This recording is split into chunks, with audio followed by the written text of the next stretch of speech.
আসসালামু আলাইকুম সবাইকে। আজকে আমি আমার মেয়ে আলিফাকে নিয়ে কিছু কথা বলবো। আসলে ও যখন ছোট ছিল তখন থেকেই আমি ওকে নিয়ে বিভিন্ন প্রোগ্রামে অ্যাটেন্ড করতাম। তাছাড়া নতুন, নতুন জিনিস সম্পর্কে আসলে ওকে জানানোর চেষ্টা করতাম। তার ব্যতিক্রম আসলে এখনও হচ্ছে না। কেননা আমি এখনও চেষ্টা করি ওকে নতুন, নতুন জিনিস সম্পর্কে আইডিয়া দিতে এবং নতুন, নতুন জিনিস কীভাবে ও অ্যাচিভ করতে পারবে সেটাকে জানানোর জন্যই আসলে ওকে নিয়ে বিভিন্ন জায়গাতে যাওয়া। তো আজকেও মূলত তার ব্যতিক্রম নয়। আজকেও তাকে নিয়ে আসলে ঘুরতে গিয়েছিলাম। ঘুরতে যাওয়া বলতে বিকেলবেলার একটু হাঁটাটা আমি সবসময় চেষ্টা করি ওকে নিয়ে যাওয়ার জন্য। তো আজকে গিয়েছিলাম ভাড়াওড়া বাগান রুট ধরে একটু সামনে গিয়েছিলাম যাতে ও একটু বিকালের যে সময়টা আছে ওই সময়টা একটু এনজয় করতে পারে।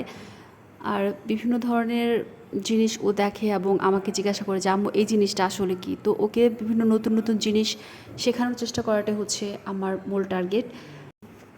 আর আমিও যে সব কিছু আসলে জানি তেমন কিন্তু না। ওকে যখন কোনো কিছু শেখাতে যাই তখন আসলে আমাকেও অনেক রিসার্চ করতে হয় যে আসলে এই বিষয়টা কী। তখন আমিও আসলে নতুন করে অনেক কিছু শিখতে পারি। আমার আসলে এই সিজনটা খুবই ভালো লাগে, কেননা এই সিজনে বাতাস থাকে অনেক বেশি। আর সবচেয়ে মজার ব্যাপার হচ্ছে কি, এই সিজনে ফুলও থাকে অনেক বেশি।